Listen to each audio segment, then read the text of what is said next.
It's Friday. Yeah. It's For real. yeah. It's been yeah, dude, it's a roller coaster. Are you guys like back to work now? Our shop's only been off for like 4 days since this all started. Oh, really? Yeah, we've been full time for almost 2 months. That's awesome. Yeah, it's just been retail. I mean, and then the last probably 30 days we started getting crazy amount of custom orders again, which is, we're a manual shop, so it's like nuts. Mm-hmm. How much work we've had the last few weeks. We're part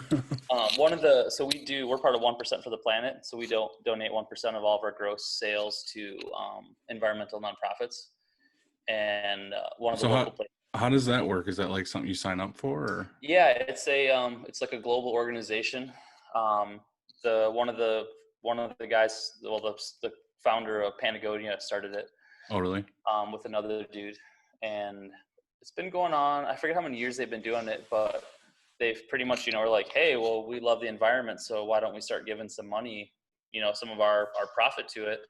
Right. So we're the first I think we might be one of the only print shops that are really 1% for the Planet. Yeah. Because you can do different lines. So I could technically say like 1% of gross retail sales and not everything. Right. Could go towards that, but I just did the whole thing because I didn't want to have to deal with like fine tuning or pretty much I just send them it's like really official. Like you have to send them your tax returns. There's different tiers. So you have like the minimum. I think the minimum first tier is like $7,500 for the first year. Yeah, but if you're doing 1% of everything, that's kind of yeah. I mean, we're not crazy big. I mean, we're right around $1 million. But still, it's a good chunk of cash for a nonprofit. I mean, all they have to do is promote us, and it's a really good partnership. But I usually go out there and hike, and we have a few like collab shirts in our shop that we sell, and which is super cool. That's awesome. Yeah. So you do that, and then how did you get involved with the whole All Made thing? So Ryan Moore and I, we've been buddies since he started Rhinet. Yeah. And so he started his company right when I started mine in 2004. And, I went on, I don't even know what it was, Rhinet.com and ordered my first Riley Hopkins joystick 6.4 and I had one of those. Some really shitty dryer that I don't even remember, but it was blue and black and it lasted me for 8 years. It was a champ. And so him and I were good friends. And then he flew me out and actually interviewed me for his book, Made to Make It. And we did that and then just started chatting and, just kept our relationship going. And we were actually the last like shop to be asked to be a part of All Made because I was super USA made driven. And oh, really? The whole Haiti thing was, like with a retail shop, we wanted to be all USA made. I think it was a good option. But then, you start looking into things and you're like, is it USA made? Yeah. Is it just because they sew a tag in it? Now it's USA made. Yeah. What were you using? Mostly like American Apparel and Royal and, some of the Bella Canvas. But, now it's so hard to just do fully USA made because there's not all the style choices. And as a retail brand, it's like we got to stay on top of it and progressive. And, we only use a few different brands, but I would say in general, American Apparel was our go-to until it sold. Yeah. And then the quality kind of went to shit, so we stopped doing it. Yeah. So he asked me, he's like, hey, I got this idea. We want to do this crazy thing. Do you want to go to Haiti and with a bunch of screen printing shops and talk about it? And I'm just like, well, sure. Such a surreal thing, man, like going to a first world country with 10 screen printing shop owners that, are very opinionated and sitting on a rooftop talking about core values and what a shirt should look like and fit like, and if it should have sewn on tags or inside tags or. So you guys made all the decisions on like sizing and fitting and everything? Yeah, the first trip. So the first founders trip, we all went over, like they already had some fabric and a couple t-shirt samples, designed after like the TR401 and, pretty much every brand. And we just started like trying them on. And what were some of the like things that everybody wanted? I think it was pretty much fashion fit. So I think, the American Apparel Tri-Blend was one of the most favorite. Yeah. I guess the iconic fit. And then just kind of tweaking it up from there. But then a lot of people, now it's kind of going towards more of a boxier cut again. Yeah, I know. We were just So, talking about that. dude, it's nuts, but it's cheaper to make, because it's just one cut for them. It's a stamp instead of, cutting all the individual pieces out. But man, it was so crazy, like just seeing how a t-shirt's made. Most screen printers don't get that. I know. I want to do that sometime. I want to visit. I don't know, even like Bella Canvas, it'd be cool to visit. But I mean, a lot of that stuff's automated now. But I'd like to see like before that. You know what I mean? Bella Canvas is super automated, because they laser cut everything. Yeah. And I was just in Honduras early last year, because it's announced now, but Sanmar is selling all made. Oh yeah, I think I heard that like a week ago. So yeah, they just launched it. It was supposed to be Earth Day, and then the COVID made everything get pushed back. But so we went to Honduras and checked out their factory there, because that's where. So we're going to be getting all made done in Haiti and Honduras, and just blew my mind. It's so clean, automated.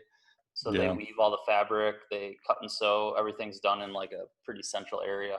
So what was it? The cotton and all that is US, and then all the sewing and everything's there? Or? Yeah. So as of right now, which it might, I don't think it's going to change for a while, depending on different lines. But right now everything's pulled from the US. So the recycled polyester, so plastic bottles, Reprieve, it's US, organic US cotton, and then Model, which is a beech tree. So that's not grown in the US, mostly from Austria, I believe. And then the fabric was all woven in Carolina Cotton Works, and then shipped to Haiti for all the cut and sew. So it was kind of a half and half, but fair trade factories, super ethically paid, like cleaner than most U.S. factories. Yeah. Where do they get the bottles, like the recycled bottles from? Is it like a specific place that you just buy the material, or? I think they actually had to start buying material, but a lot of it was pulled out, from recycling places before it hit the landfills. I didn't know if there was like a company that just sold like the recycled like chips or whatever, or like. No, I think if you use Reprieve, there's a few different styles, but I think Reprieve, is like the name brand, and they do it all. So you can get the chips already from them, and then it gets turned into the polyester.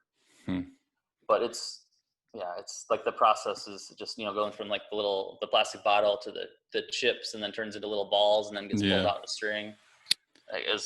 I've watched videos on YouTube and stuff about it before.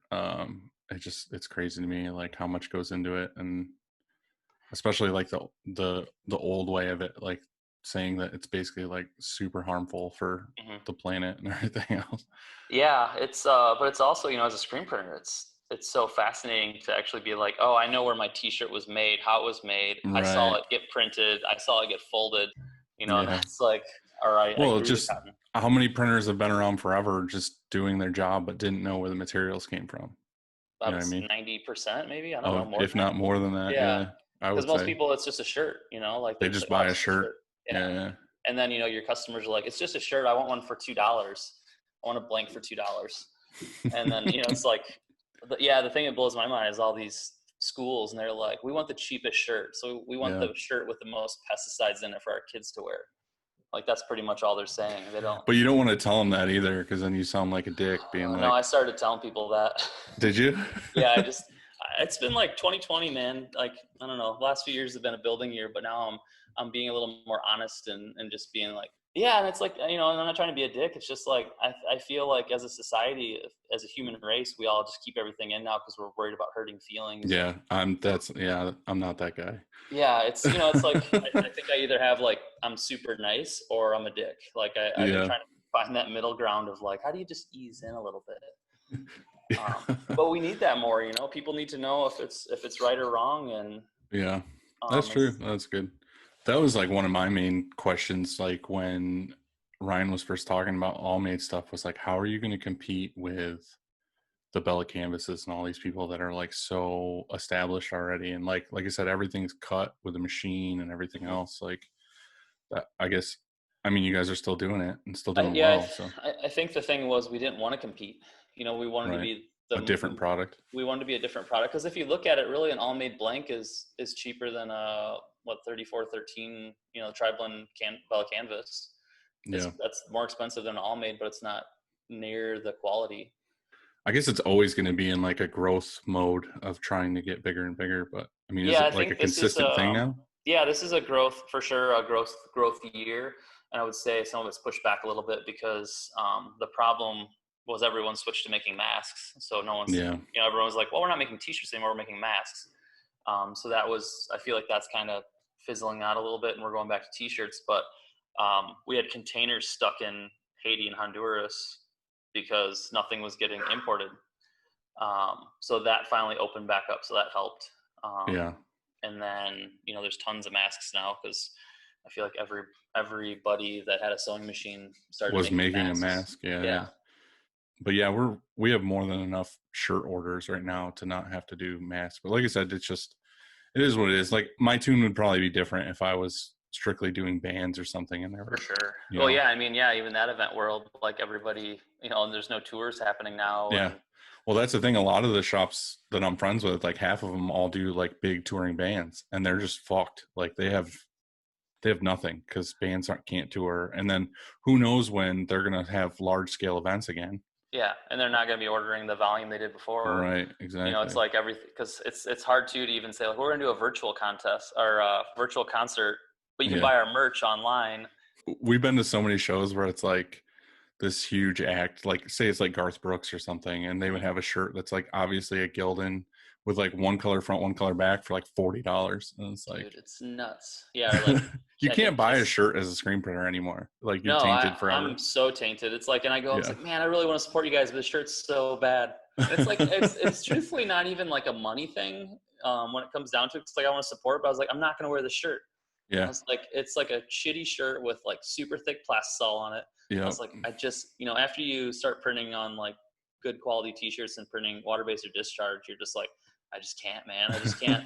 Like, I just already can feel it itching my skin because it's so thick. Yeah, it's so weird. Like some people are all about water-based and some people are all about plastisol, and I don't know. I think if you're a good shop, you should do both. Yeah, that's what we do. And I've talked about this a couple of times, but it's just kind of like, I just look at every job totally different. So like somebody will come to us with this kind of design and I'm like, all right, if this was plastisol only, this would be fucking a bulletproof shield on the front. So let's do like discharge underbase with plastisol on top, or this is a light colored shirt where, nothing really touches and whatever. Let's just do wet on wet water base, everything. And I don't know, it is kind of nice to know both too, in case you need to, but with it being a manual shop, like I want to discharge everything. I don't want to underbase anything. It's just like, especially with water bases, like, and all made discharges really well, which is nice. So we discharge everything in the shop. The only issue is we have to run everything through twice. We have a dryer. Yeah, we actually bought a gas dryer. We have a rock tunnel that's somewhere in the U.S. and since last summer, but we had no way of getting in our shop. I didn't have any doors big enough, so I just had that same problem. We just had a garage door. Oh, because did you guys just do a garage door? Yeah. Yeah, so we put a garage door in the front of our shop. But now exactly I'm like, what we did. I'm so busy, I don't have time to finish the rest of it, because I was going to build a platform in our screen printing area to level it out, because it's an old building. And I was like, let me put like a 2x6, platform with a railing around it, since we print in the middle of our shop. Yeah. And just kind of make it more of a showcase and run all the wires underneath, make it look really fancy, and clean.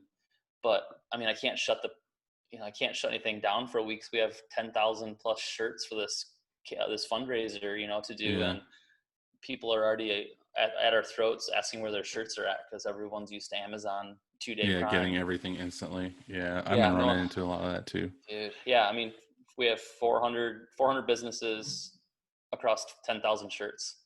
So, I don't even keep 400 blank screens around. So it's trying to print like 20 a week and then reclaim and print 20 more. And how many manuals do you have?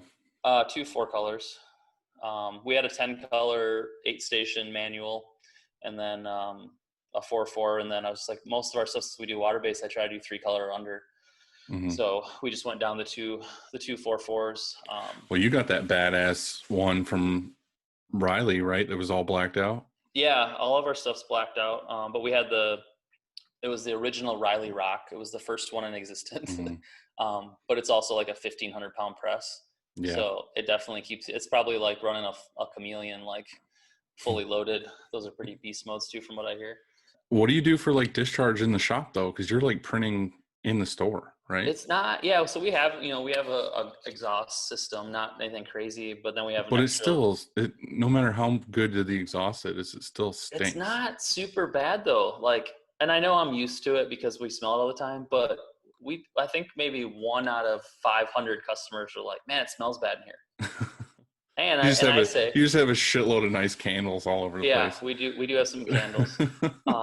But I do just say, I was like, well, it's an experience. So you get to experience the print shop smell. Yeah. Yeah, that's our big thing. Like, I'm working on buying the building right now, but I think once that, I'm going to put like a pretty high tech exhaust system in there, air filtration. Because discharge is like the most not eco-friendly thing to do.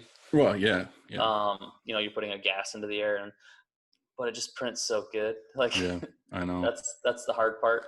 We basically in the office or it's that mentality of like we're in the office with the air conditioning and like sitting in our chairs and we're like, this one's going to be discharged, and the printers are out there sweating their ass off. And like, you got your scented candle right by your computer. Yeah. Like, man, it smells so good in here. It's so nice in here.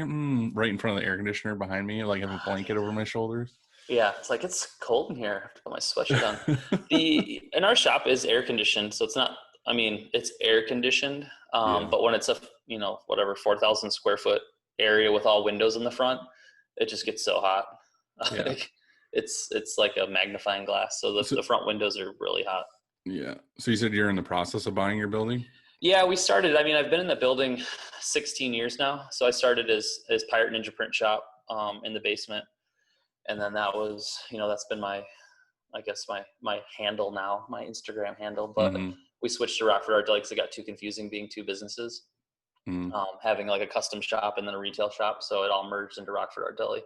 But yeah, I started in the basement, and then I figured I've been there long enough and we're not going anywhere. So it's that next piece of the puzzle is have a piece of investment, and because our downtown's growing pretty fast, and it'd be nice to get it now. Yeah, there's nothing available either. So like, if I did have to move, like, I'd be pretty screwed because I need more space. Rent went way up or anything? Well, our rent's awesomely cheap comparatively to everyone else, because I've been there so long and I don't complain. I don't ask. Well, you've probably stuff. Done most of the improvements to the place. We have, and I've actually been. So there's 3 floors. I have the first floor and second floor, so I have about 8,000 square feet. But I lived on the second floor for about 8 years. So I lived and worked. I had same space. Yeah. I had my little 6'4" in a room, and it's a weird layout. It's like an office space on the second floor, so it's a hallway with a bunch of rooms. So I had like dark room in one. I had like a little print shop in one, and my bedroom in one, and a living room, and just it was pretty. It was like bachelor pad style, but it worked. Yeah. But being in the small room, in the summer it's like 115 degrees, and I definitely don't miss those days. Dude, that's my thing, is I'm like a thick dude and I don't do well with heat. So anything that has heat, I just immediately turn into like a wine baby. I'm like, no. And you're in the perfect industry for it. I know, for real. Well, that's the thing, is I sit in the office all day with the air conditioner, literally fucking like a foot from my back. Yeah. So like today, I was sweating so bad and I was so happy to sit at my desk. So what did you do fresh out of high school then? So I actually used to be an IT guy. So I did computer networking for quite a while. And then in my entrepreneur world, I actually started a video production company called Boarded Up Productions, and did extreme sports. So I did a full-length wakeboard video. Oh, really? Called Mullet Mayhem. All wakeboarding in the Midwest. It was pretty awesome. So yeah, every weekend for like a year, I traveled to different like wakeboarding, Just groups. Wakeboarding? I just did wakeboarding the first year. I did a little bit of snowboarding, but I just, I think I knew more people in the wakeboard world. And so, yeah, I started doing that and did that for a while, but then realized like it was super fun, but not very profitable. Right. Like how many wakeboard videos can you make? Well, yeah. And then the thing is like all the pros were making wakeboard videos, and they sold the most because everyone was like, I'm going to buy this video from this pro wakeboarder. But it was super fun. Like I met a lot of people there, and then that's what got me into screen printing. Is I was like, you see T-shirts and these dudes vending. You're like, man, I should do T-shirts. And yeah, I just got a business loan at the bank and bought a little setup, complete setup, and just started screwing up shirts for a while. And then were you doing water-based in the beginning? Oh no, I did Plastisol for the first 8 plus years, probably 8-9 years. Did that full time with my full-time IT job. So that was, the hustle was real for that. A lot of all-nighters and, the normal, I guess, screen printing startup. And then I switched gears and actually I managed Zoomies for about 3 years in Rockford. Did you take a lot of the retail knowledge you learned from that into what you're doing now? I did. Yeah. Zoomies was an incredible learning platform for customer service. We had a really awesome store. Like we were in Rockford, but had one of the best performing in the district. That's awesome. So yeah, it was fun. It was like my niche, I was like, oh, this is cool. I get to talk to people. I get to sell stuff, get to have cool clothing.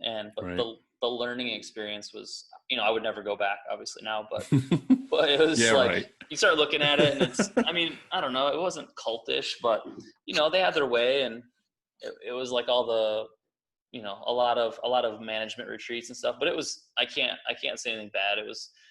They had a really good company and really good core values. And, I got to travel all over with, the management stuff, got a ton of free stuff from contests, but also like I'm doing what I do now because I got so much experience learning how to talk to customers and run a business.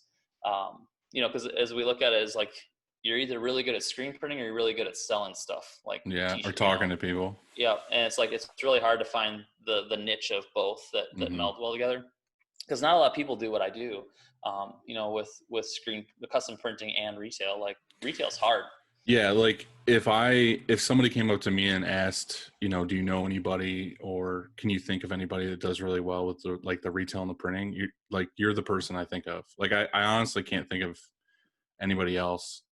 First. I would say the two people like Juke Mode in Toledo, they're crushing it right now too. They're a similar style, but I would say his custom side's big, like obviously a lot bigger than us.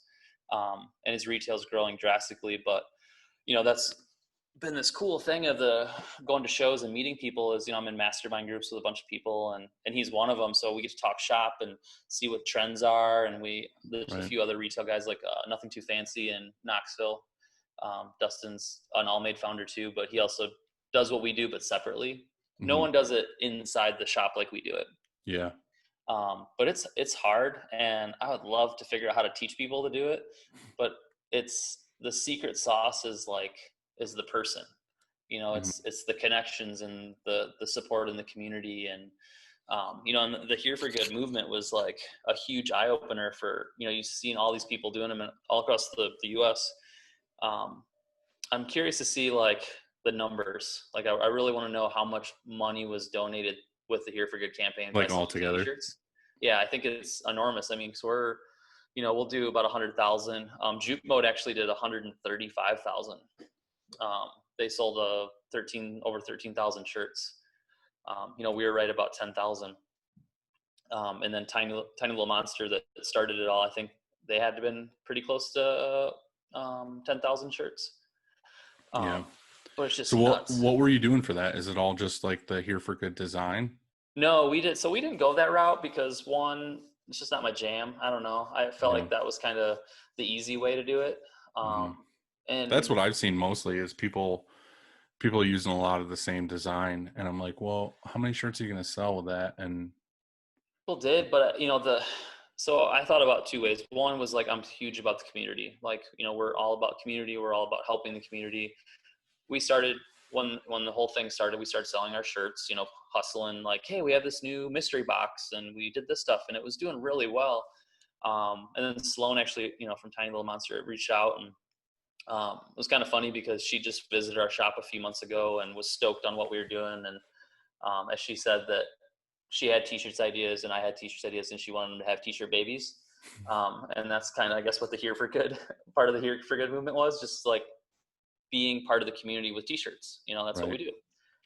We figured out how to use our craft to help make money. And so we let the businesses all supply their own logo, all one colors, one location. And then, we had 460 businesses apply for it.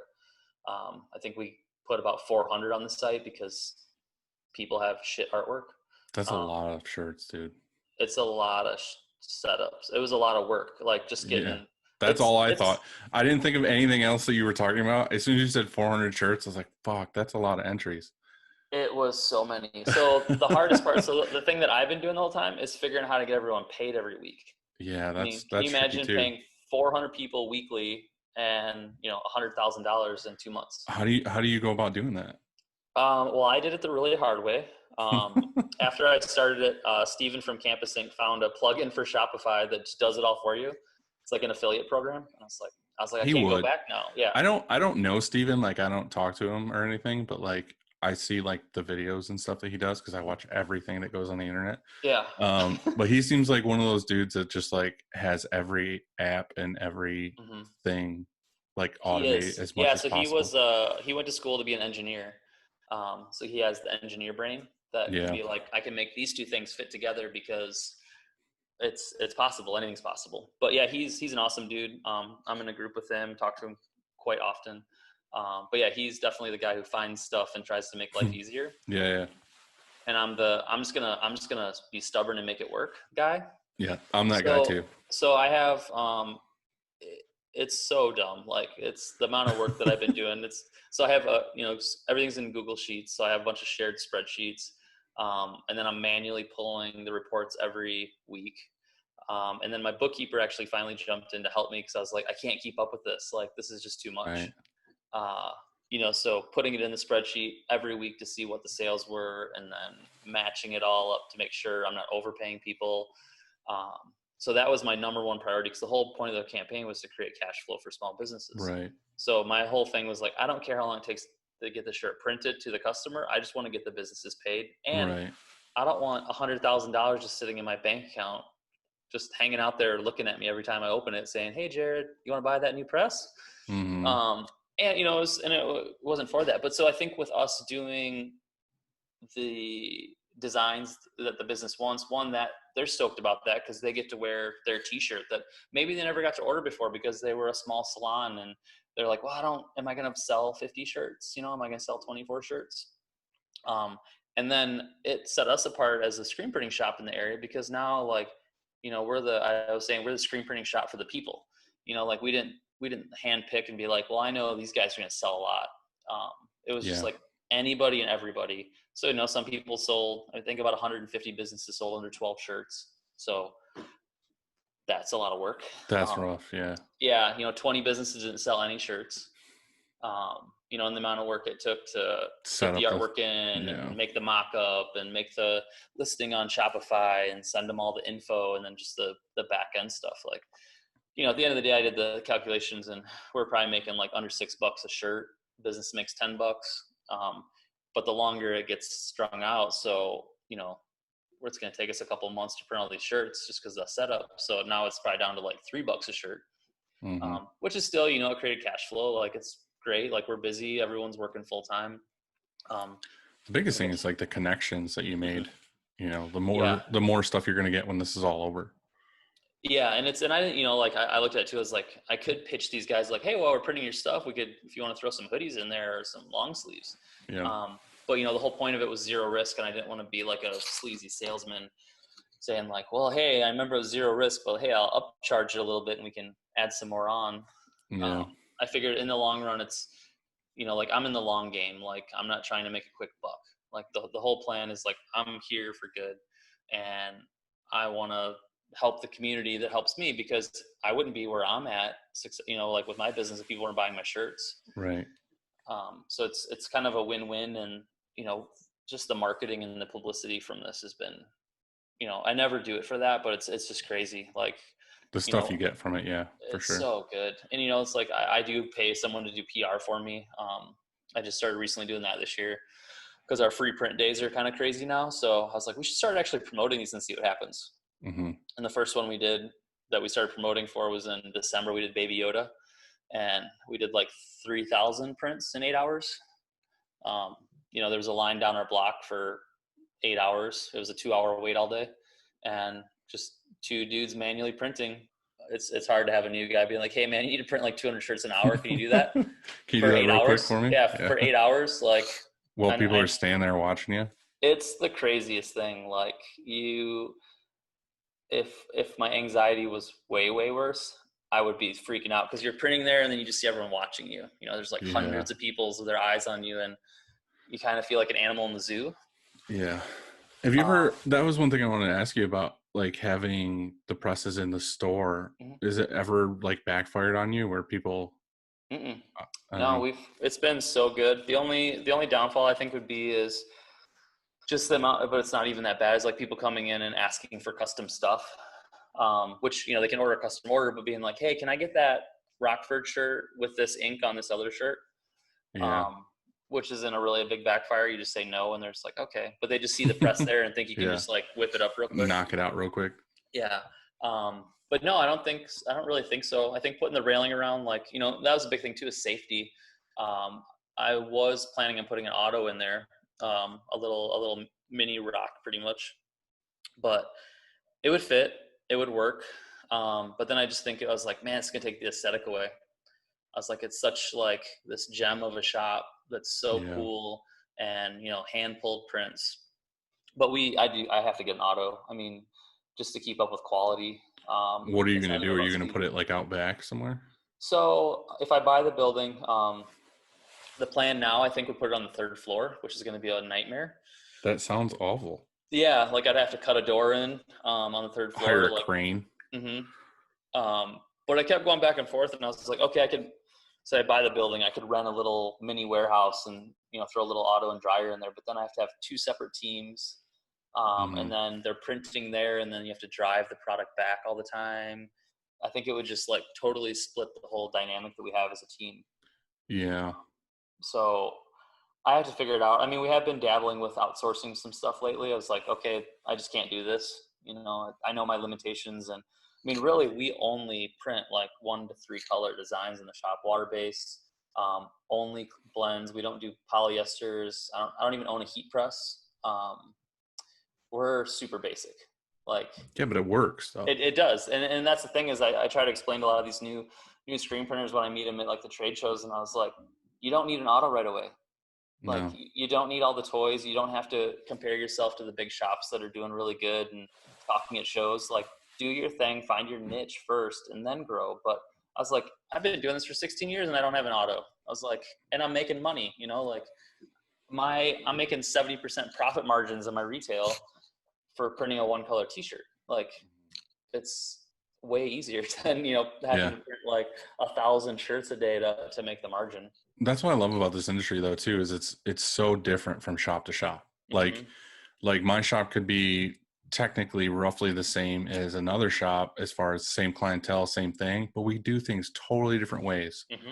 And everybody does things differently. And I don't know, that's like the whole thing with like the podcast and stuff too. Is like, I don't want to talk to somebody about like current events and just be like, all right, like, what are you doing next? And this, I just like, it's the story. Like you said, like you worked at Zoomies and you learned the retail stuff. And then like, you know, doing the wakeboard videos or whatever, like got you figuring out that you can sell the merch. And it's just, everybody has like a crazy, like, this is how I got here. And now I have this twist with my business and this is what made me successful. And it's usually the I was in a band or I was in a church. I know. Or, you know, like, I think those are the 2 main ones. For sure. For a print shop starting. And, you know, I was in my mom's garage, and I did start in my mom's garage for like a couple months, and then moved, you know, into the basement. I started in the basement, the building I'm in right now. I had a little setup there, then moved to the 2nd floor and then to the 1st floor. How did you learn to print? Trial and error. Like, did you watch videos or did you read books or did you a little bit of both. Tried it out. So in 2004, I mean, the internet wasn't like overflowing with how-tos. So, you know, obviously like Ryan's videos I watched, but really, like, there was no classes, there was no training, a lot of trial and error. Like, I screwed up so many shirts and they were so thick. But, you know, I think that's what we all do. But I think the luxury now is, like, as a new screen printer coming out, you have the endless world of the internet. Like, everybody makes a video, every vendor, every screen printing guy now. Like, so everyone's making videos like, hey, this is how I do stuff. Cool. And I learned stuff from everybody. Like, my philosophy is always be a student. Like, I always am learning. That's the thing too, is like, people always ask, us questions like we know everything. It's like, dude, I figure shit out every single day. Like I'm always doing stuff, and everything's changing all the time. Like they're coming out with different inks every other day, and they're coming out with different meshes, and Yeah, like, it's mind blowing, and it's perception over reality. You know, like as our shops, like we both have cool Instagrams, and like we post good photos, and I mean, you guys do great work and design work, and you know they see that, and there's like, you know, everything. mm-hmm. And it's like, well, I know what I just did and it's awesome, but I don't know everything. Like I know Yeah, how to print on that garment with that design and that ink. yeah, Um, it's, and a lot of these forums too have been brutal. Like I check them out, you know, I'm in them, but people are so mean. I know. I was Well, like, I that just was the can't thing do is it.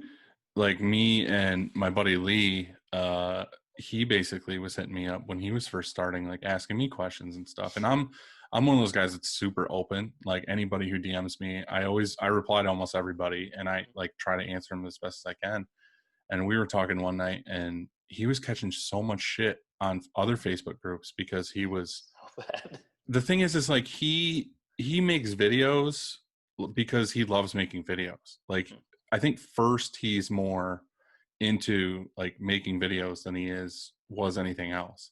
So he was just like making a vlog of like, this is my life. Like I ride motorcycles, and now I bought stuff to do a screen printing shop. And these other dudes in these old school ways are thinking like, oh, he's just telling everybody like how to screen print, like he knows everything. And it's like, dude, he's fucking showing you like, I just screwed all this shit up, and this is how I figured out how to fix it and whatever else. So like one night we were talking, and I was like, dude, we should start like a Facebook group that's like strict in the fact of like, if you start talking shit to somebody or you start being an asshole, we're just gonna kick you. Like, Yep. no, like, hey, knock it off. It's like, no, straight up, like, stop doing this now, or we're just gonna kick you out. And it's funny because like I'm not in it as much anymore. Like I still pop in and I comment and go through things, but Lee's like the main moderator, and the same thing. Like anytime anybody asks a question that's like, how do you do this? And it's so awesome to see like 25 comments or more of people being nice and like actually answering a question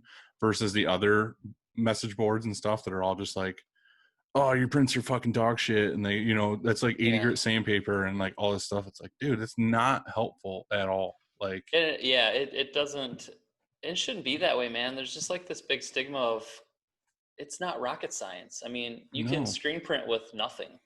you know, Like that's the coolest part about it. And I think your last episode we were talking about too is like, it's like we all do our own thing, but we, at the end of the day, like we're using the same screens, we're using the same right. inks, we have the same durometer squeegees. Like it's just all the people, you know, it's Yeah. like, it's how It's you the pitch art your and how you product. do it. Yeah. And I mean, cause really like we all can print the same exact designs. Like if we wanted to, like Yeah. we can all go on Fiverr or Creative Market and get a template and, you know, throw our business names on it and we'll be good. Yeah. Like we can do that. But there's some shops that are like, no, I want to have custom work and I want it to look really cool and, you know, just use our talent to do Yeah. things, our creative eye. That's But the yeah, the thing. groups, A lot groups of are these super groups, the people are asking basic questions like, fun. you know, what emulsion should I use for this thing, or what should I do for this? It's like, there's no reason why any shop, no matter how like secretive you think you are, you can't answer that dude's question.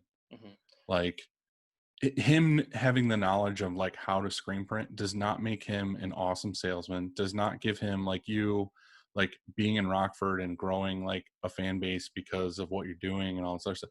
That doesn't give him any of that. It just gives him like, hey, you don't have to try fucking 45 emulsions to find the right one. Like this is the one to use. Like here, let me help you not get kicked in the balls so Yeah, because it's hard. expensive too. And as a starting business, you're like, oh man, $100 for a gallon of whatever. And And then you find then out it's the wrong one. yeah, and you're like, oh, I did it wrong, and then everything's breaking down, and then you're like, I can't, you know, 'cause, I mean, we were all there when we first started. We were like, Yeah. you know, if you had $50 in bad shirts, you're just like, man, this could ruin me. And then, you know, now it's like thousands of dollars, and you're just like, oh, that still sucks, but it's Yeah. not gonna Well, ruin me. it's just like what you just said. Like think about if you were a new printer and you printed, you finally got an order from somebody, a school or a church or whatever.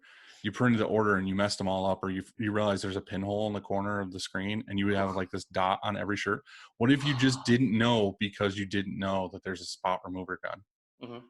And then you're like, fuck, I just ruined all these shirts. Yeah. And then all you need is some dude to like be like our printer and be like, hey, there's a gun that like removes all these spots. Yeah, this will save you so much money. Right. Well, that was interesting when we first opened, because we print in the middle of our shop, so competitors could come in all the time. And when we first started, we were just like, oh, secrets. But then I always wanted to make our own custom labels. It said like Rad Secret Sauce or like Secret Ink, but it was also the day I was like, we all order from the same vendors. Yeah. Like, what's the secret? There's no secret. Like, my screens look like your screens, and that's the big thing. When you go to trade shows, is, I think you mentioned this in like one of your last ones, but it's just a dick measuring contest. That's all it is. It's just like, you just need to have this little thing of being like, this is my square foot, this is how many autos I have, this is my gross. It's the first fucking question anybody ever asks. They're like, how many employees do you have, and what's the square footage? Is like, what the hell? What does that matter at all? Like, I know at all. People's minds are always blown when I'm just like, yeah, I'm manual still. Yeah, I print 3 colors only.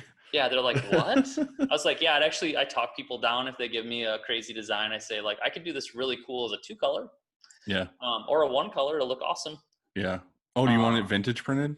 I can do that. Yeah, we can really do that well. But yeah, I mean, I'm not trying to upcharge anybody. I was like, I want to do less. Yeah. And I pitched that to my customer too. I was like, the less you do, you sell for the same price. Like, if you're trying to make a brand and you want like a 1 color versus a 5 color, you're probably going to sell it for the same price, because you can't say like, well, I'm going to sell this 5 color. 6 color for $40. Yeah, it's just like, they're all like, we sell our t-shirts for $25. It's a 1 color or whatever. Like, if some of them, I have a couple that I outsource because they're oversized printing and we don't do that, and I still sell for the same price. Like, I'm not going to say like, well, this one's outsourced and it's bigger, so it's going to be $40. Right. It's not going to be 25. But if I did all 1 colors, they'd all be $25. Yeah. We used to have like a calculator for that when we used to do a lot of bands, and it was the same thing. It was like a band would come in and they'd always be chasing the trends. They'd be like, I need to have like when I first started like 13 years ago, that was the huge trend, was everything was oversized. It could be any design, but they had to like blow it out as big as possible. Yeah.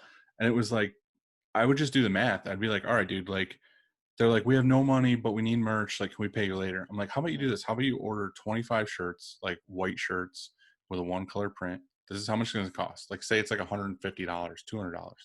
It's like, all right, sell those 25 shirts for this price. Come back with those, buy 50 shirts with your profits. And then like can go and go and go. They're like, no, we want to do like 5 color foil on the front and like a 6 color back, full oversized, big screens, all the extra charges. And it's like, you're a moron. Yeah.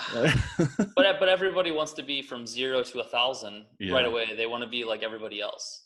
They don't want to hustle for it. They don't want to, grind for it. They just be like, I want to be like you tomorrow. So I'm going to stalk your Instagram. I'm going to look at everything you're doing. I'm going to buy all the same stuff, and I'm going to be as big as you. But at the end of the day, you're not, because you're just going to spend a ton of money and then not know how to use any of it. Yeah, exactly.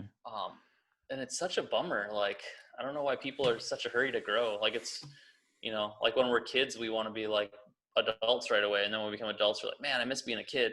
I know. Like, no responsibilities and no bills. Well, the funny thing is too, is all these shops that grow to that point where they think they need to be like, they'll be like, oh, I have 10 autos. Every single one of them, you ask them like, when was the like happiest you were an owner? They're like, yeah, we had like 2 autos and then like 10 employees. Everybody wants to go back. And I'm the same, for the last years, is like, I love where I'm at.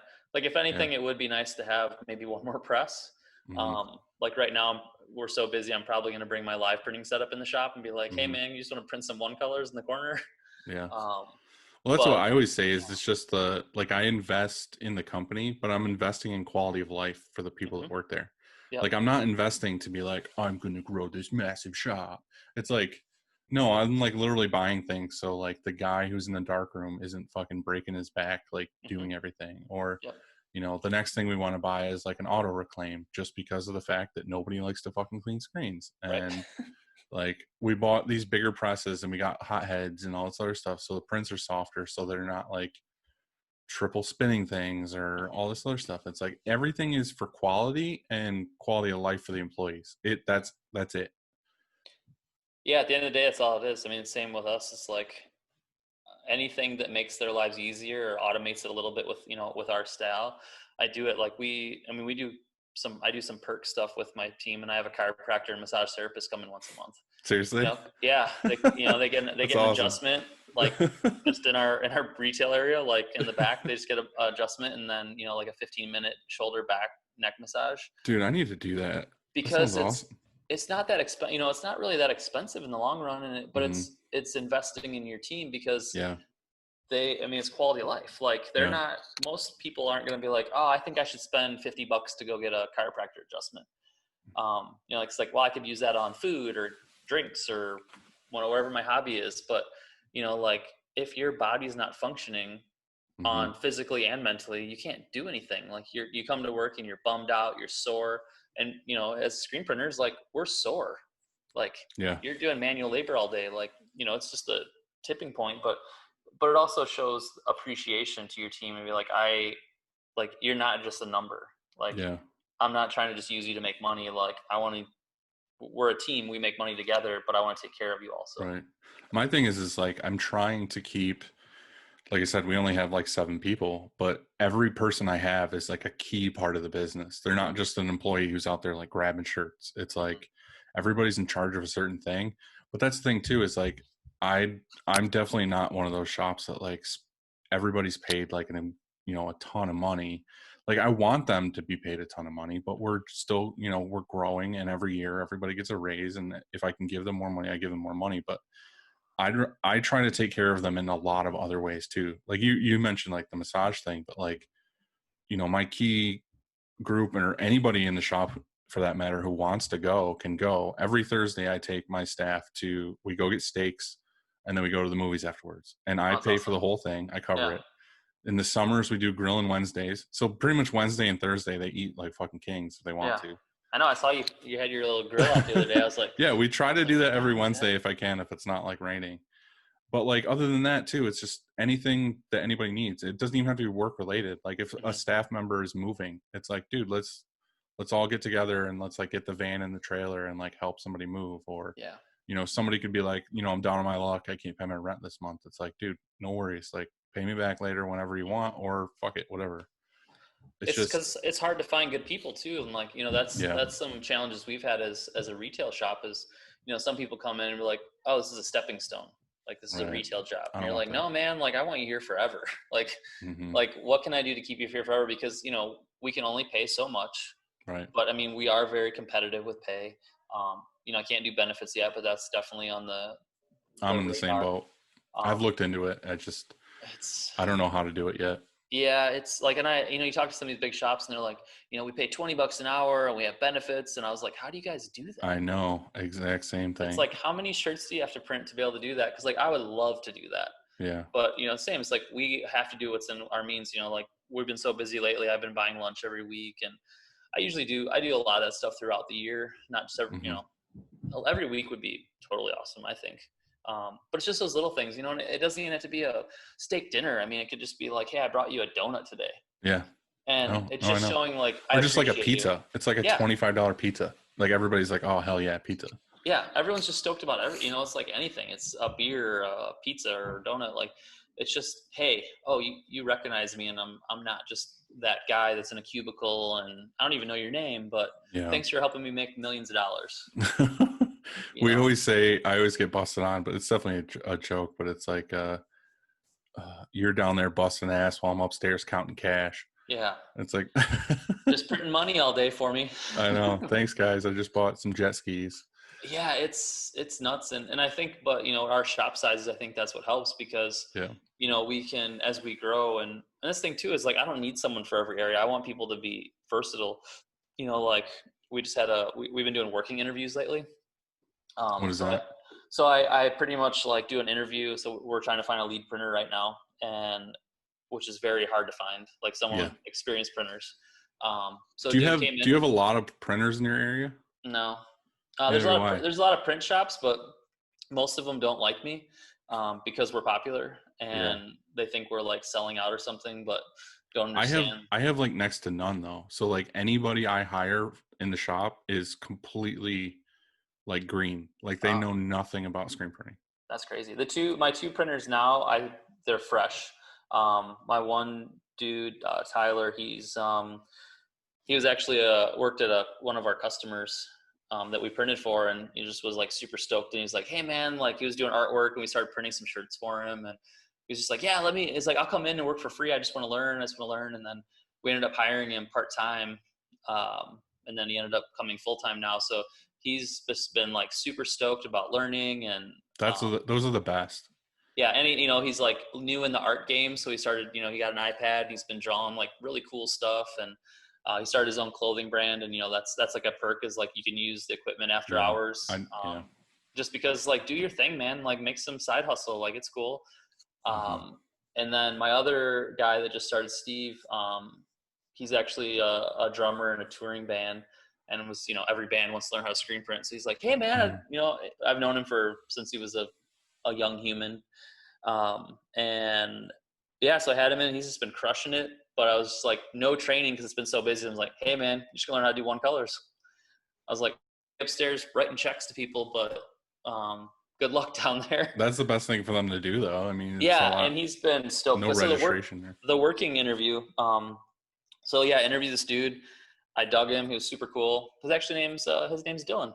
Oh, well, he had to be awesome then. Yeah, that's what I thought. And I vibed him, and then, because it's with building a good team, you can either wreck it by adding someone new in, or you can you can blow it up and make it awesome. And as you get this tight knit group, and we're all, my team's pretty new. We had some turnover and some things in the last couple of years. So really everyone's under my main guy, Joel. He's, I think he's coming up on 2 years, but everyone else is like under a year.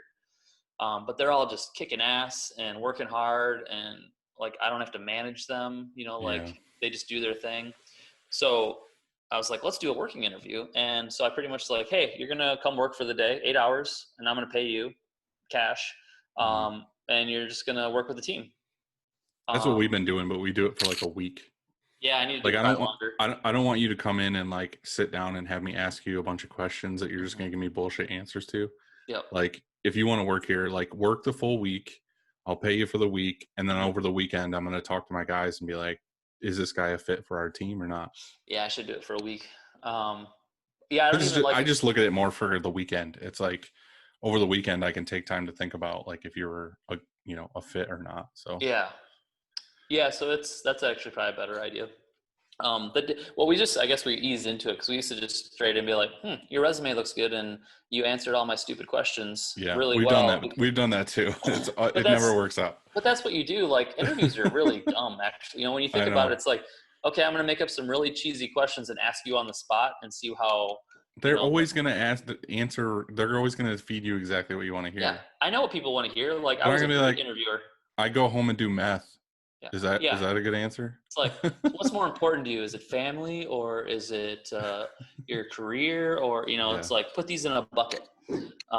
The one thing I always feel guilty about with like interviewing people is I feel like when we were kids, the question everybody wanted the answer to was like, what do you aspire to be, or do you plan on going to college and stuff? Like, and I feel like people are always programmed to be like, yeah, I want to do this thing, but that's the last thing I want to hear. Like, I know it sucks to say that, but like, if somebody comes in and is like interviewing to work for me, and they say like, yeah, in a couple of years I want to go to college and do this thing, it's like, I don't want to hire you, because it's going to take me this amount of time to train you, get you here, finally get you like fully, like, everything about this place after the first like year and a half, and then you're going to go away and I have to do this all over again. Yep.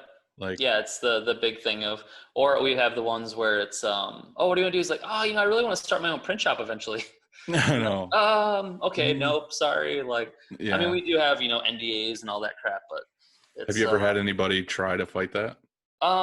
As far as signing it? No, as far as like they ended up leaving and starting a print shop. Ish. I probably could have went after a couple people, but it's just like, I'm not losing money. Because so the thing is, really the NDA for me is the intellectual property of RAD, like our designs, our lines, what we say, how we say it. Because really there is a ton of places in Rockford that do rip us off. Because I can't trademark an area code. Yeah. I can't trademark Rockford, but that's what we do, and that's what we make, and everyone knows us for that. And everyone jumps on the coattails and like, well, this is easy because now Rockford's cool because of RAD. It's just an easy sell, but some places are creative. They do similar things or a different style. And that's the thing. It's like, do your niche, figure out your niche. Like we found our niche, so find your niche. Yeah. But it doesn't hurt our sales. Like we've been growing every year, and then we are set in this place where we could do this huge campaign that we just did because of what we've been doing the last 8 years as a retail shop. Yeah. How much retail versus custom orders do you do? So it used to be about 80% retail. Now we're about 60% retail. I'm trying to grow the custom side again, just because, as you look at it, as you're growing, is you're like, how long can I sell Rockford shirts for? Yeah. That was one thing I wanted to ask you is like, I know for us, like we were in a niche really hard for a couple of years where it was nothing but like brew fests and breweries and stuff. And they always want different designs at every live print you go to. And it's like, dude, it's so hard to make new designs for the same fucking thing over and over again. It's like, how many designs with hops can you do? Yeah. No, how many t-shirts can you do that say 815 on them? Yeah, I know. Well, that's what I wanted to ask you. Like, how do you keep that fresh, or do you just like cycle new designers to get fresh ideas? Yeah, we've done both. We've done that, and then I just started finding some random designers on Instagram. Like Lincoln Design. They've been doing a couple things for us. We did some trade with them. So we have a couple shirts that we're putting out with their stuff on it. Dan's been super rad to work with. We got to print some of his stuff, was awesome. We just did trade, so yeah, it was what it was, and it was like just some gnarly stuff that we got to do, and it's not like our normal wheelhouse, but it was fun, and mostly it was just like, hey, I just want some cool different designs, and obviously it'd be cool to have them do stuff for us. Yeah. We have two really good designers locally that do really well for us, but also it's like I just want some fresh stuff. But it's like how many times can I put Rockford on something and sell it? Which so far, 8 years, like we're doing okay. We're growing every year. Some of the stuff we're printing we've been printing for 8 years. Well, luckily people age. So like you're always getting new people or people that move into town. Yeah, I'd say every few years. Yeah. Every couple of years you have that cycle of like, oh, new people. Or, like, well, I was a teenager, but now I'm an adult and this is cool now. So that helps. But yeah, it is really tricky. Our tricky thing that it's hard to come up with designs is our free print days now, because we do all the holidays. And you're just like, okay, what do I do for Halloween this year? Like, how many pumpkins or candy corn or witches can you put on a Halloween shirt and sell it? How does the free print day work exactly? So, like I've heard you talk about it before. Like they can bring their own shirt and it's one price. No, so there's no price, obviously. We print it for free. Yeah. So been doing this since I opened. I came up with the idea. It was like Halloween. I was like, man, well, how do we? We print in the middle of the shop. Like, oh, this would be a cool advertisement. Like, ink's cheap. So, we came up with the first one. We had like 2 or 3 designs because I was out of my mind. But we did like 50 shirts. It's like, oh, this is fun. Yeah. And like, we just got to print shirts for people in front of them, and they were stoked. And then it started evolving. And then, like I said, the biggest one we did is 3,000 shirts but it's one design, black plastisol ink. We've been getting more strict just because the last one, people were bringing 27 shirts each in. And I was like, okay, we got to put a limit on it. I had no rules. It was pretty much a cotton blend. Please be newish shirt so it doesn't smell horrible. And right off the guy's back. Dude, we've had that. It's all sweaty and you're just like, then the dryer smells horrible. That's awesome. But yeah, so you bring in a blank t-shirt, we print it for free. Or you can buy a blank for us from $10. And that just like skyrocketed us.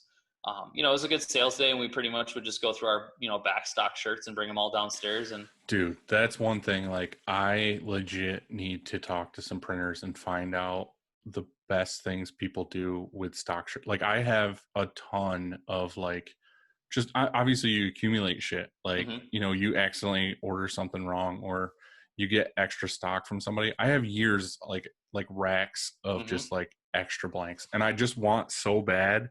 But like I said, I'm not in an area, like I'm not in a city where I can just be like, let's roll it out in the street and have people come buy shirts for like $2. Like, I can't do warehouse that. sale. Yeah. So like, I don't know what to do with this shit. Like, so there's a couple things that we do. We just did the mystery boxes. so that was a thing. We did them really cheap too, because we're just trying to generate money for during this whole downtime. Yeah. And I was like, man, we got so much backstock of and everyone always wants random stuff for us to print, but we're like, no, this is what we print. So we have hoodies and 3/4 sleeves and crop tops and tank tops and random designs and colors and all this stuff. And we cleaned out I think we got like 500 orders. But then we were just dumping stuff into them. So I was like, let's just clean house. So we had, these random designs from this donation thing that we did, and I was like, just stuff as much as you can in these boxes. So, we were losing money on them probably. But you were cleaning the shop. Oh, dude, we cleaned out so much stuff. And then for a while we were doing, we'd print just Rockford on them and then donate them to shelters. That's cool. That's a good idea, actually. Because they get something cool from it. And we didn't put Rockford Art Deli on it. We just put Rockford. So they get to wear a cool Rockford shirt because some people can't afford a $25 shirts.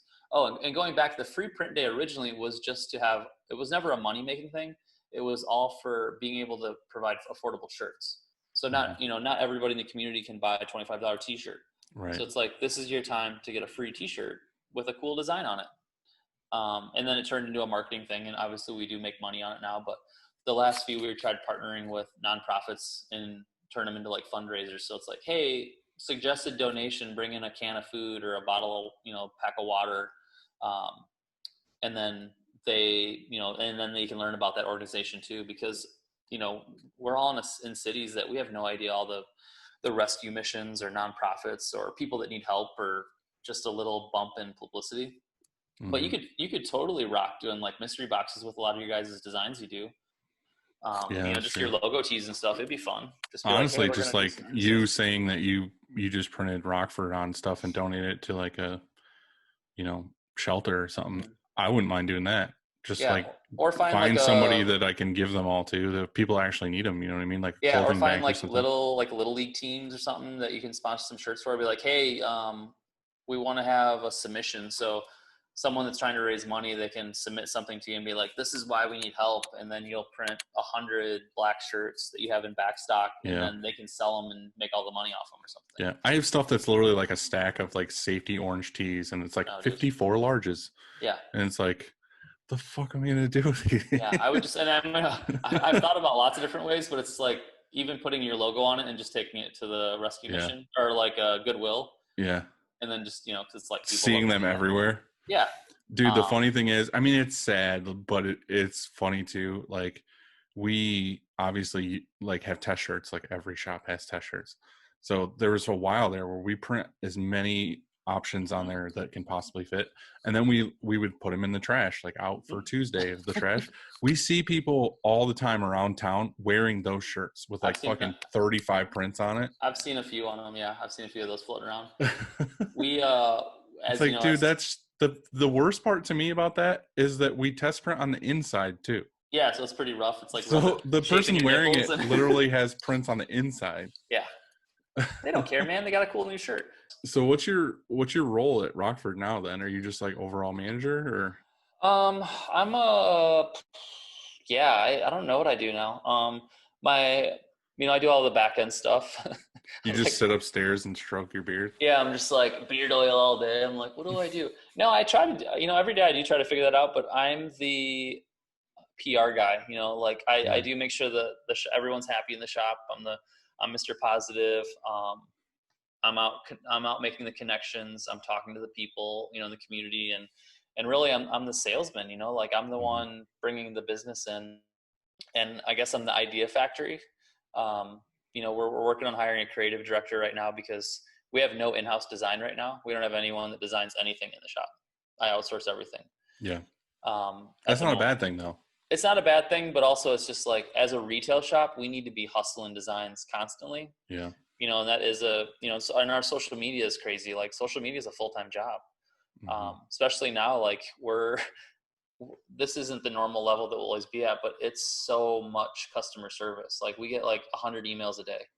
Yeah. Where's my shirt at? Or, oh, I got the wrong color. Or, you shipped it to the wrong address, even though it's you put the address in, it's all automated. Most of the time it's their fault. You can't say anything about it. Or we get the ones where oh, this color doesn't look very good on me. It's you ordered mauve. like, this is what you ordered. You should know if mauve looks good on you or not. Oh, you don't like the color of throw up? Yeah. So, well, it's not my fault. Yeah. So that's kind of my role lately. But I think that in the perfect world, like, I'm trying to be more and help people. And I'm sort of easing into the speaking thing, and, like, sort of getting into that world. Like, I did a shirt lab last year, and I'll be on the virtual one coming up in a few days. And that's been fun. But I think in the reality is, like, I just want to help shops out. Like, I want to help small shops grow. I want to teach retail. I want to go in, cause it's like, I'm a screen printer. Like, I'm not the best screen printer in the world, but I'm pretty damn good. And I know what looks good and what doesn't, but there's a million screen printers in the world. Like, I don't want guru on my name. I don't want expert. I don't want professional. I was like, I just screen print. I just want to wake up every day and love my job. Yeah, exactly.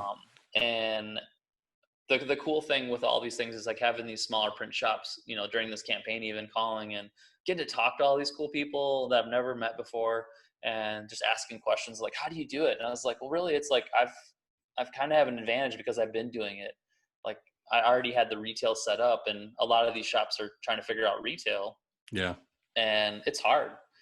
I believe it. It's just like, how do I train that? And I am working on doing a course for Free Print Day, because I think it's kind of a no-brainer for all these print shops to do, because it really brings people into your shop, and then it can grow your custom printing. It can grow just your relationships. Like, oh, I met this cool dude, and he wants to have us print for his massive business that we didn't even know was in town. Or just do a live printing at their event, or, so once people see, like, you can do live printing, they're like, oh, I want this at my party or my event. Yeah. That's like one of the biggest benefits for me with doing live printing, because we do a bunch of that in summer, is you go somewhere and do an event, and they're just like, you get so many business cards by the end of the day of people being like, I have a business. I need shirts. I didn't even know you existed.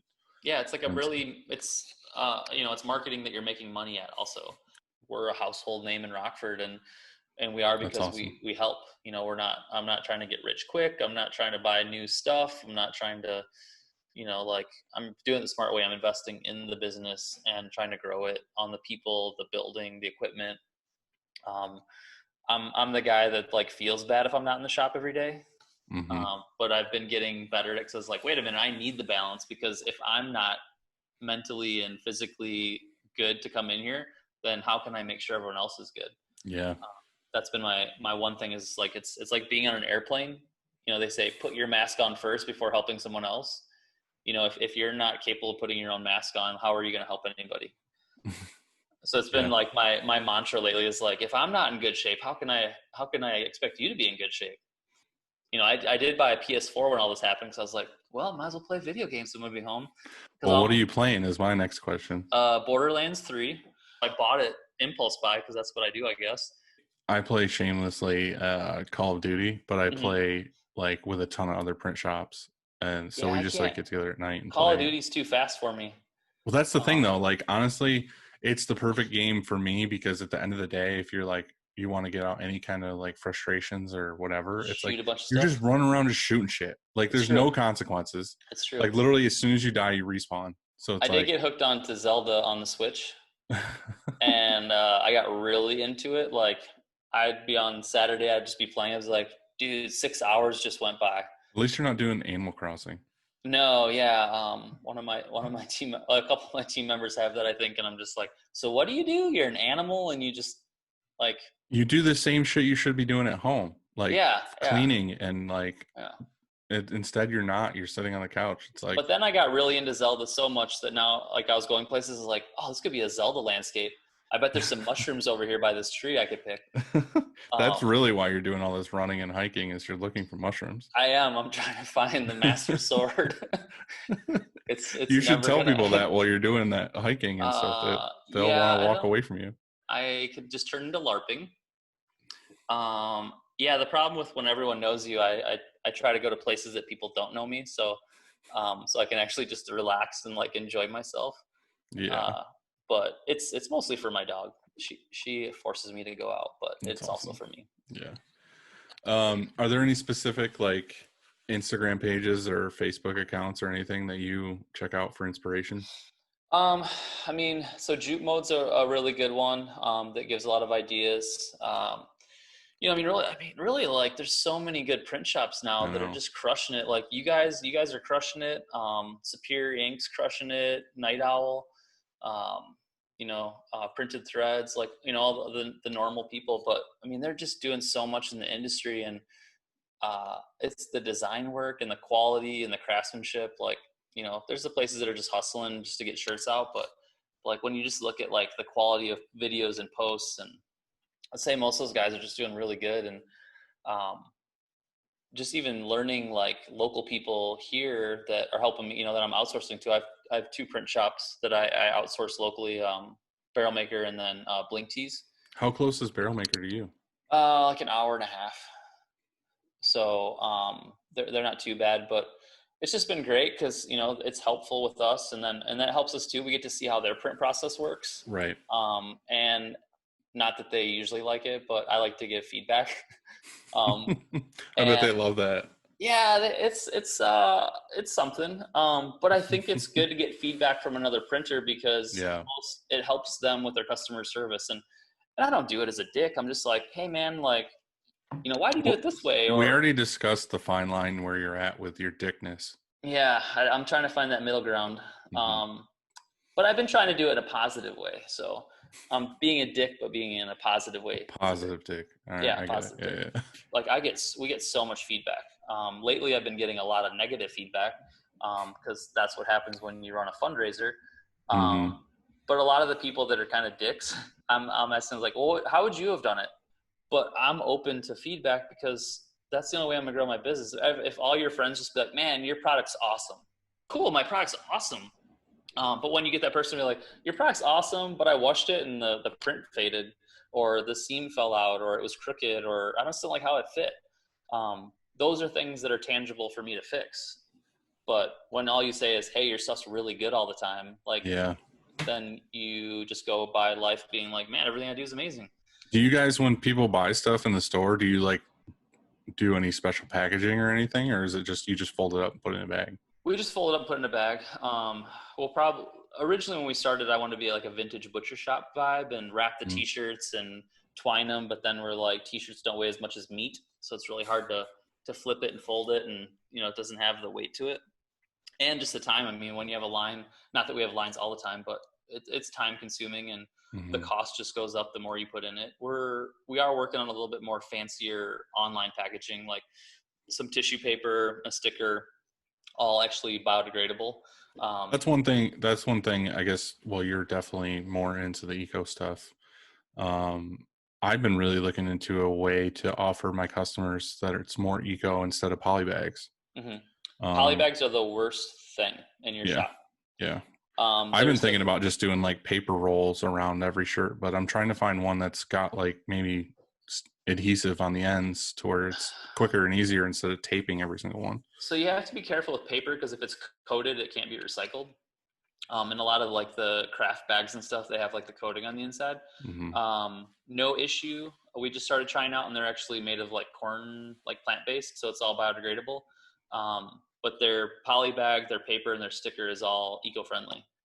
And you can customize. You can't customize the bag unless you're doing 25,000 or more. Is that the one that's like a black bag with pink on it, and it says like this is biodegradable on it? So we started doing that, and I ordered it. You could customize the tissue paper and the sticker, and they looked awesome. But I was like, yeah, what are the options for the poly bags? They're like, oh, it's like a navy blue with pink on it. And I'm like, so I can't do a custom design.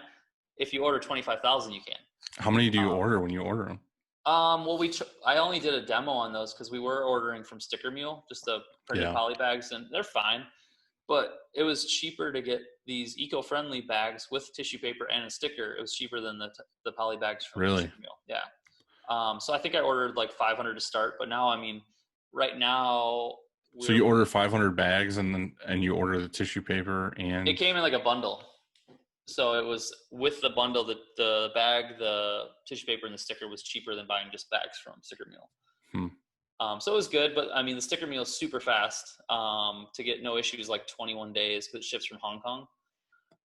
So that was an interesting thing of it's not as eco-friendly because of all the shipping back and forth. Right. I think there's another company called Enclosure that does eco-ish friendly or biodegradable. But I'm not used to the volume we're doing. So like I would normally order 500 bags and that would last me forever. Oh yeah. I'm the and same now way, yeah. I'm shipping 100 things a day. We still have 4,000 orders to fill. Yeah. So I'm like, do I just order 4,000 bags? I don't know. That's a lot of bags. And then, but then I'm going to be out right away. So do I order 5,000 bags? I don't know. We do a bunch of like fulfillment for certain people. Like we're not like crazy into fulfillment, but we do it definitely for some like big customers. So there's those bags that I've been buying. That's what I kind of really wanted to get into for like more eco-friendly or biodegradable. But the biggest thing is the big customers that want everything they'll order a couple thousand shirts and they want them all folded and polybagged. And it's like, do they make an eco-friendly like poly bag for the bagging machine? You know what I mean? Like they come in a stack and you're just feeding them through. Like, do they make one that breaks down? Because it's not like a mailer bag. It's like the just actual individual poly bag. There is a couple places. I bet they do. It's just like the cost, man. Like, it's super expensive to, like everything. It's super expensive to eat healthy. It's super expensive to be eco-friendly. And then you start looking at it, you're like, if I do all this stuff, is it going to be an extra $5?